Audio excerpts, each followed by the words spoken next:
when they built it. Vanbrugh set off down the slope towards the car parked at the side of the narrow road below, and Dwyer followed, stumbling over the tussocks of rough grass and patches of marshy ground, water seeping in through the lace holes of his smart town brogues. When he reached the car, Vanbrugh was already sitting in the passenger seat, and Dwyer climbed behind the wheel, pressed the starter, and drove away. He was hot and tired. His feet were wet, and his sweat-soaked shirt clung to his back. A small spark of temper flared inside him, but he pushed it away with a determined effort. A 170-mile drive, wet feet, and the makings of a good sprain in my ankle. I hope he's worth it, sir. Vanbrugh turned sharply, and the blue eyes were very cold. I think so, Sergeant.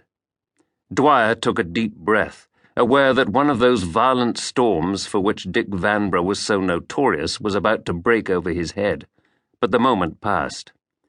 Vanbrugh applied another match to the bowl of his pipe, and Dwyer concentrated on his driving and on the sheep and wild ponies which frequently wandered across the unfenced road. 10 minutes later they came over a slight rise and saw the prison in the hollow below. The moors lifted in a purple swell, fading almost imperceptibly into the horizon, and at the head of the quarry a red flag danced in the slight breeze. The explosion, when it came, echoed into the distance, the sound of it beating against the hills like thunder.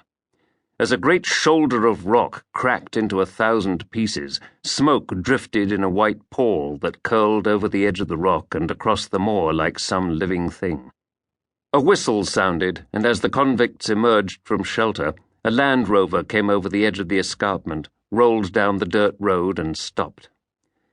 The youth at the wheel had very fair hair and blue eyes that somehow made him look even younger than he was.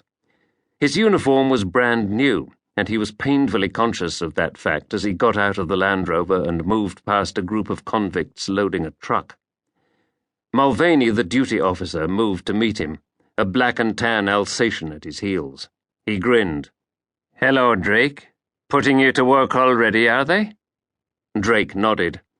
"I've got a chit here for a man called Rogan. The governor wants to see him." He produced a slip of paper from his breast pocket. Mulvaney initialed it and waved towards a small hollow at the bottom of the slope. "That's Rogan down there. You're welcome to him." The man indicated worked stripped to the waist and was at least 6'3", the muscles in his broad back rippling as he swung a sledgehammer above his head and brought it down. "God in heaven, the man's a giant," Drake said. Mulvaney nodded. "They don't come much bigger. Brains and brawn, that's Sean Rogan. Pound for pound, about the most dangerous man we've ever had in here. They didn't send anyone with me. No need. He's expecting his discharge any day now. That'll be what the governor wants to see him about. He's hardly likely to make a run for it at this stage." Drake moved down the slope. Bronzed and fit, his body toughened by hard labor, Sean Rogan looked a thoroughly dangerous man, and the ugly puckered scars of the old bullet wounds in the left breast seemed strangely in keeping. Drake paused a yard or two away, and Rogan glanced up. The skin was stretched tightly over high Celtic cheekbones, a stubble of beard covering the hollow cheeks and strong pointed chin. The eyes were grey like water over a stone or smoke through trees on an autumn day, calm and expressionless, holding their own secrets. It was the face of a soldier, a scholar perhaps. Certainly this was no criminal. "Sean Rogan," Drake said. The big man nodded. "That's me. What do you want?" There was no hint of subservience in the soft Irish voice, and Drake, for some unaccountable reason, felt like a young recruit being interviewed by a senior officer. "The governor wants a word with you."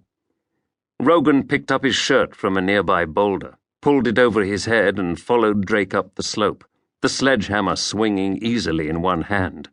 He dropped it beside the duty officer. "A present for you."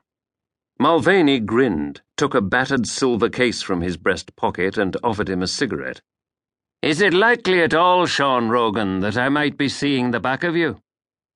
Rogan's face was illuminated briefly by a smile.